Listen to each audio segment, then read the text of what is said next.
లలిత వారి శ్రావణం ప్రత్యేక ఆఫర్. అన్ని బంగార నగలపై తరుగులో 1% తక్కువండి. డైమండ్ జ్యువెలరీకి క్యారెట్ కు 5,000 తక్కువండి. ఇతర షోరూంల ఆఫర్లతో పోల్చి చూడండి. నగలు అలాగే కొనాలండి. ఒక ఎక్స్ సీఎం డాటర్, ఒక మాజీ ఎంపీ, బీఆర్ఎస్ ఎమ్మెల్సీ, ఉన్నత విద్యావంతురాలు, అంటే కొన్ని కోట్ల మందిని తన వాక్చాతుర్యంతో తను ప్రభావితం చేయగలిగిన ఒక శక్తివంతమైన మహిళ. అలాంటి మహిళ ఇప్పుడు కేసుల్లో చిక్కుకొని జైల్లో ఉండడం లాంటిది ఎలాంటి మెసేజ్ ఇస్తోంది సమాజానికి? ఎన్ని ఇన్‌ఫ్లుయెన్షియల్ విమెన్ అంటే కొన్ని పరిధులు దాటొద్దు మనం. మన చేతిలో పవర్ ఉందని, సో లేకపోతే మన చేతిలో డబ్బు ఉందని, మన చేతిలో మనకి యాక్సెస్ ఉందని, సో అందరినీ మనం ఇన్‌ఫ్లుయెన్స్ చేయగలమని చెప్పి మనము కొన్ని పరిధుల్ని మనం దాటి అతిక్రమించి దానికి ఒక సిగ్నేచర్ పెట్టినా, తెలిసి చేసినా తెలియక చేసినా తప్పే అని అంటాం మనం సొసైటీలో. కాబట్టి ఆవిడ నిజంగా మిస్యూజ్ చేశారుకున్నారా పవర్, లేదంటే ఓవర్ కాన్ఫిడెన్స్తో పోయారా, అఫెన్స్ చేశారా లేదనేది ఇక్కడ పాయింట్ కాదు.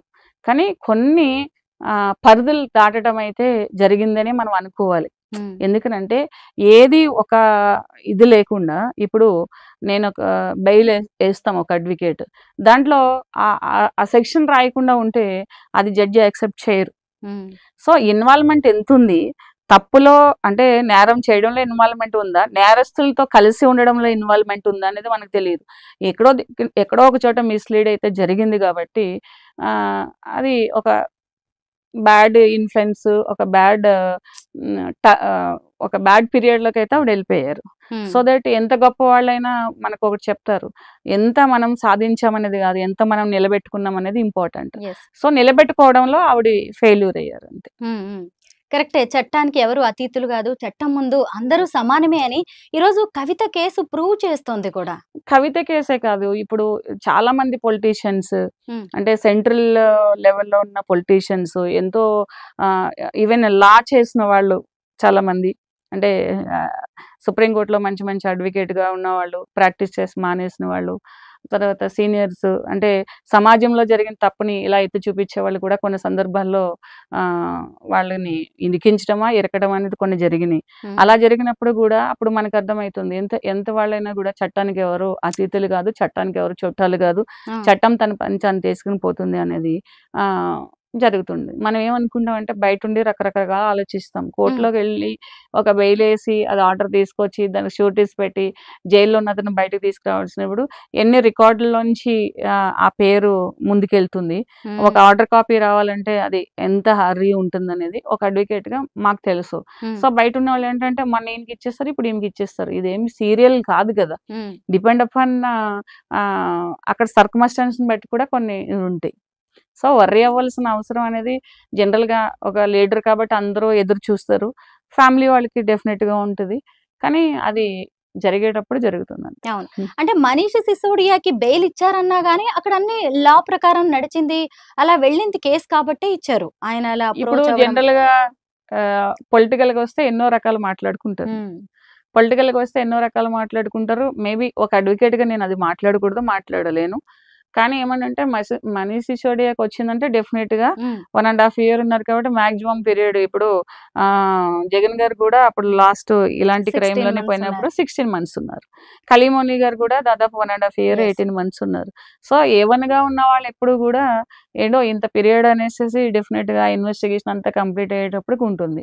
సో సెషన్స్ కేసులో ఇప్పుడు అంటారు లేదు అది ఇలా చేసేస్తారంటారు. ఒక బెయిలబుల్ సెక్షన్ లో ఈవెన్ పోలీసులు ఏదన్నా కూడా లా ఇన్ఫ్లుయెన్స్ అయ్యి అవతల పర్సన్ వల్ల కంప్లైంటెంట్ ద్వారా ఇన్ఫ్లుయెన్స్ అయ్యి ఒక బెయిలబుల్ సెక్షన్ ఉన్న కేసులో వాళ్ళని జడ్జి గారి ముందు రిమైండ్ చేసిన జడ్జి రిజెక్ట్ చేస్తారు. ఇది బెయిలబుల్ అఫెన్స్ కాబట్టి మీరు ఎందుకు తీసుకొచ్చారని చెప్పేసి. ఎందుకంటే ఇప్పుడు ఒక అడ్వకేట్ కంటే ఒక పోలీస్ ఆఫీసర్ కంటే కొన్ని తెలుస్తాయి, ఒక అడ్వకేట్ కొన్ని తెలుస్తాయి, జడ్జికి వీళ్ళిద్దరికి తెలిసింది జడ్జి గారికి తెలియాలి.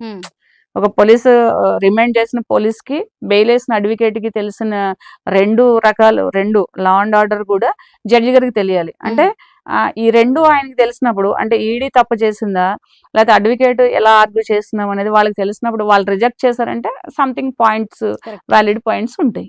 లక్ష్మి గారు, ఇక్కడ మనం ఇంకో విషయం మాట్లాడుకోవాలి. అంటే సిసోడియాకి వచ్చింది కాబట్టి కవితకి వచ్చేస్తది అనేం కాదు. తెర వెనుక కాస్త పొలిటికల్‌గా ఒక డ్రామా నడుస్తోంది. దానివల్లే ఆవిడకి బెయిల్ వస్తది అనేది కూడా ఓ చర్చ నడుస్తోంది. ఏంటంటే ఈ మధ్య కేటీఆర్ అండ్ హరీష్ రావు 2 సార్లు ఢిల్లీకి వెళ్ళొచ్చారు. ఎక్కడ కూడా కాంగ్రెస్ మీద మాత్రమే వాళ్ళు విమర్శలు చేస్తున్నారు. ఎక్కడ బీజేపీని, ప్రధాని మోదీని విమర్శించట్లేదు.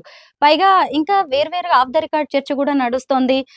ఎన్‌డీఏలో కాస్త కలిస్తే పొత్తులు పెట్టేసుకుంటే బీఆర్ఎస్ ఈవిడికి బెయిల్ వచ్చేస్తది. దానికోసం లొంగిపోతున్నారనే చర్చ కూడా నడుస్తుంది. ఆఫ్ ద రికార్డ్ ఏది కూడా ఇన్ ఫ్రంట్ ఆఫ్ కెమెరా మనము మాట్లాడితేది ఎంతవరకు ఆహా, అయితే ఇలాంటివి వెళ్ళిపోయి ఒక బీజేపీని లేదంటే సెంట్రల్ గవర్నమెంట్ ని ఇన్ఫ్లుయెన్స్ చేసి వాళ్ళు వచ్చేసి అసలు న్యాయస్థానాలని ఇన్ఫ్లుయెన్స్ చేసే అవకాశం ఉంటుందా? యాక్చువల్లీ అదే మ్యామ్ నేను చెప్తున్నాను. ఏమనంటే మనీష్ సిసోడియా గారు A1 ఉన్నారు, లేకపోతే వేరొకళ్ళు A6 ఉన్నారు FIR లో.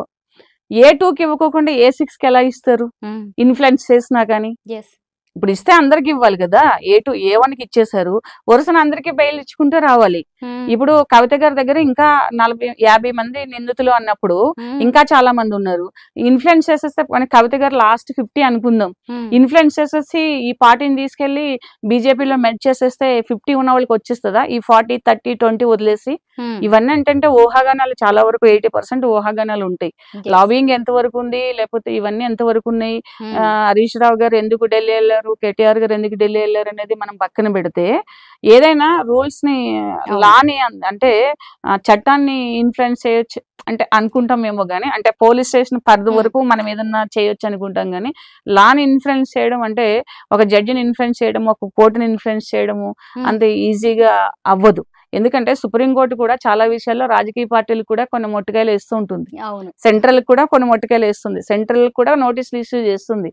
సో అబ్సల్యూట్ పవర్స్ అనేవి సుప్రీంకోర్టుకు ఉంటాయి కాబట్టి జడ్జిలను కొనేశారు, లాబింగ్ చేసి, ఇదంతా ఫాల్స్ ఎలిగేషన్స్.